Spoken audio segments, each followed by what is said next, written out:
Okay, so unfortunately I already gave it to her. I was having problems with the video. So this is all about May's medication. This is the device, and I usually leave it sitting here on the living room floor because it's easier to bring her into the living room and set her in front of you.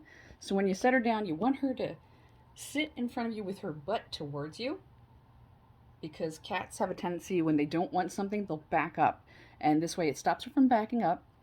And she's gotten pretty used to this. So what I'll do is I'll pick her up, bring her over, sit down with her in the living room, right, where I have the inhaler just sitting on the floor. And she knows that she just lays down. She's not thrilled, but she usually doesn't scratch or anything like that.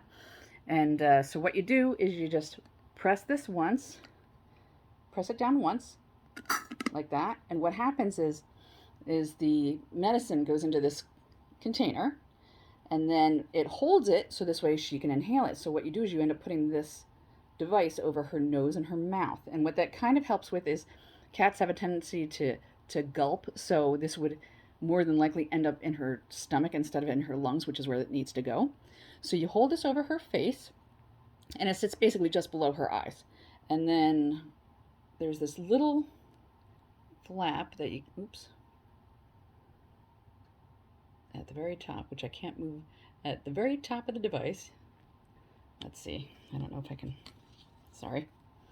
So this thing right here, there's a little green flap in it, and what it'll do is every time she inhales, it'll move forward and it'll move back when she exhales. And she only has to take 8 breaths. Since this is a human size inhaler, basically 8 breaths from this canister brings it down to a cat sized dosage. So she's really okay with it. The only thing is when she lays in front of you, you may have to hold the back of her head to keep her from moving back and forth to try to get rid of it. But she's not very fussy, so it should be okay. She should have this twice a day, so once in the morning and once at night. Um, and yeah, so I mean, if you can do that in any aspect, if you can even get one in her, I'd be fine with that too. She hasn't been coughing really bad lately, so I mean, the medication is definitely working, but I don't know what you're going to feel comfortable with. I will try to wait and show you how to do it when you guys get here on Thursday morning. Um, as long as I remember to not give it to her.